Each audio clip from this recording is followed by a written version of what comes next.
Hey everyone, happy Halloween and welcome back to ArtJunki.com. Today I'm going to do my second makeup tutorial featuring another Halloween look. This time I will create this scary skeleton skull. I hope you guys enjoy and that you have a happy Halloween. The first step is to map out all the hollows of your face using a white eye pencil. I also use my fingers to really press into the hollows of my face to make sure I'm creating a map that's accurate to my bone structure. This will make it look more realistic. Next, I'm going to use my white aqua color from Krylon and use a sponge to press it into all the areas of my face that represent bone. I like this paint because once it dries, it won't smear and smudge. It's perfect for a skeleton face. I'm then going to use my soft cream makeup from Krylon in black to color out all the hollows of the face. This is going to be the hollows of the eyes, the cheekbones, the nose, and really just start to create that overall basic skull looking shape.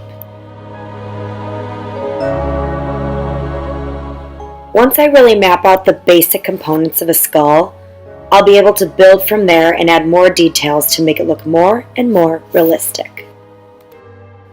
One tip that might help you with this look is to use a reference photo. I have an image of an actual skull pulled up on my phone so that I can check back and forth when I'm doing the details to make sure that my line work is somewhat accurate.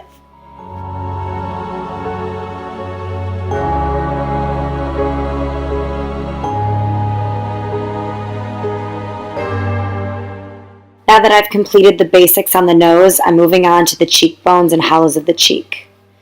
Now, if only my cheekbones could look this chiseled all the time. Yeah, just kidding.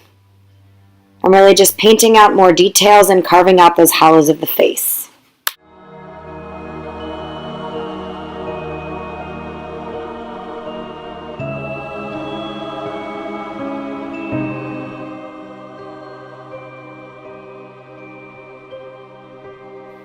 The next thing I want to do is map out my teeth. This is such an important part of the skeleton face.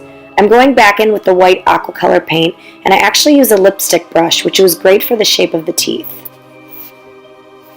The teeth are definitely the most detailed part of this makeup, so this is only step one of many, with lots of layering.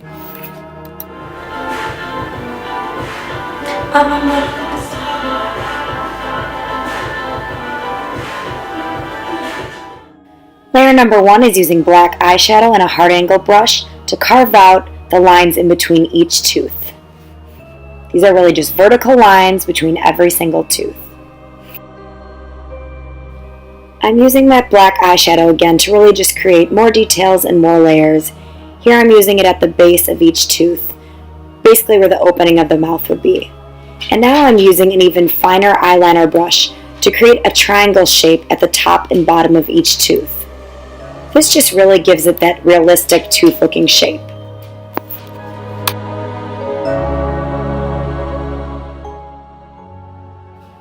And here I'm just doing more vertical line work detail to signify the part of the tooth that's in the gums.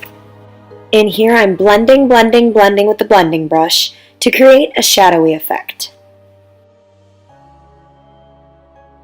The next thing I'm going to do is go back in with the paint to carve out the temples of the face. This is another fleshy part of the face, which is why we're painting it black.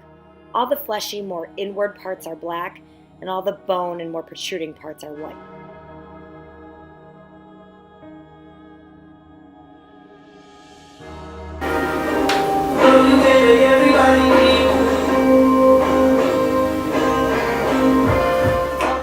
And back to work.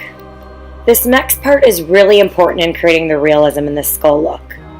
I'm using a series of black and gray shadows to carve out all the divots and lumps and bumps in a skull. If you look at an actual skull or an image of a skull, you'll notice that the bone portion is far from even or flat. So by using gray and black shadows, I'm creating those divots and all that dimension. I first start out with gray, and then we'll go back in later with the darker shadow to make it more and more obvious. And now I'm just going in with a black eyeshadow over those exact same areas to basically bump up the contrast, making it look more and more realistic. And here I'm going in with a gray shadow directly over the back set of teeth on each side. This is going to make those teeth appear further back than the ones in the front.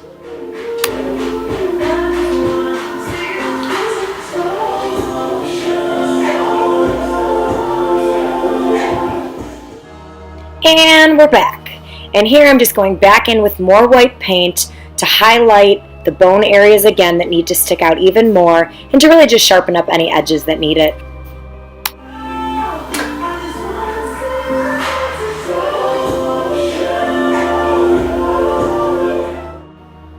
Oh, come on, you know that is a jam right there.